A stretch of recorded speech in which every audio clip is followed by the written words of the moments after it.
হঠাৎ করে কিছু অপরিচিত মানুষের সাথে আমাদের দেখা হয়ে যায়, যাদেরকে আগে কখনো দেখিনি, চিনিনি, জানতামও না।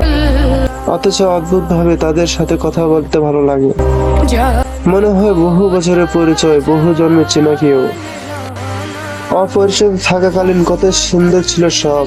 না ছিল কোনো প্রত্যাশা, না ছিল হারিয়ে ফেলার ভয়। শুধু গল্প ছিল, হাসি ছিল, আর ছিল এক অদ্ভুত শান্তি। কিন্তু সমস্যা হয় পরিচয় হওয়ার পর। মানুষ যত পরিচিত হয় তত দূরত্ব বেড়ে যায়।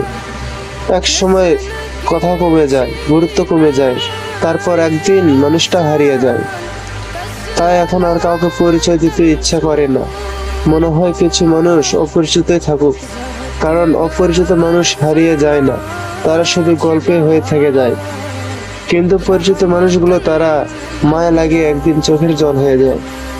এখন শুধু মন চায় কেউ আসুক, গল্প হোক, মায়া হোক, কিন্তু পরিচয় না হোক। সারা জীবন অপরিচিতই থেকে যায় আমার জীবনের গল্প।